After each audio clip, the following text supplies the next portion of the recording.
Oh yeah, that is a coffee shop.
Please join Mr. Robert Young, the Durham Regional Police Choir, and the Salvation Army Band in the singing of our national anthem.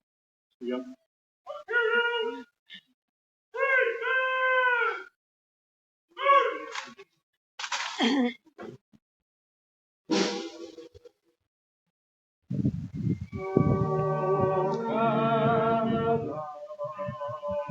Our home and native true patient God, in hearts with glowing hearts receive the Lord strong and free. From far and wide, O Canada, we stand on guard for thee. God, keep our land glorious and free. O Canada, we stand on guard for thee. O Canada, we stand on guard for thee.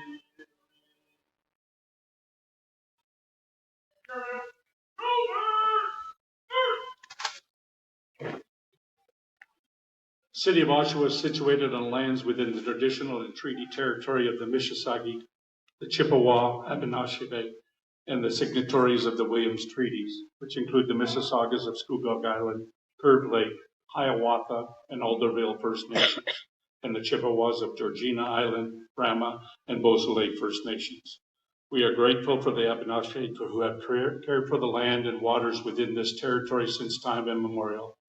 This year marks the 80th anniversary of the end of World War II. Canada entered the war on September 10, 1939, and over 10% of our population of 11 million served in the Canadian Army, Royal Canadian Navy, or Royal Canadian Air Force, including 50,000 women and 3,000 Indigenous peoples. Over the 1 million who served, over 43,000 were killed in action, and another 55,000 wounded. Many Canadians also served on our home front as part of the British Commonwealth Army Training Plan, or in guarding important infrastructure at prisoner of war camps or at prisoner of war camps throughout Canada. And of course, working in the factories to produce airplanes, tanks, trucks, and munitions. The first battle that Canada took part in World War II saw over 2,000 in the Battle of Hong Kong in December 1941. The first Canadian Victoria Cross was awarded in this battle to Sergeant Major John Osborne of Winnipeg. There were 290 Canadians killed in this battle, and the remainder of the force was captured, of which 264 died in Japanese prisoner of war camps. On the European front, Canada was on the Dieppe raid in August 1942.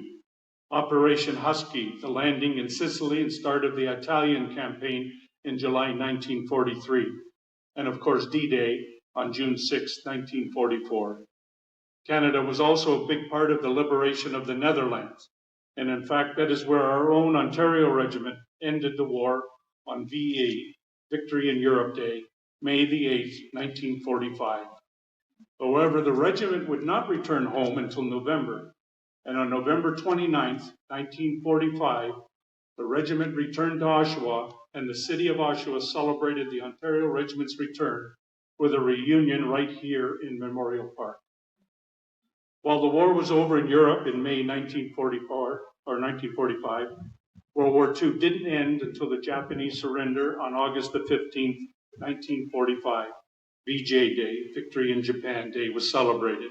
However, it took a further 2 weeks before our captured soldiers were liberated from the Japanese POW camps. While we commemorate Remembrance Day 2025, we must never forget we owe the peace and freedoms we enjoy today to all those who served and continue to serve in our Canadian Armed Forces, standing at the ready to defend our Canadian values throughout this very troubled world. We also remember and pay tribute to the families who lost loved ones and the families of those who returned with physical or psychological injuries. We thank the families of all veterans, as well as the families of our serving sailors, soldiers, airmen, and women, because without their support and unconditional love, all is lost.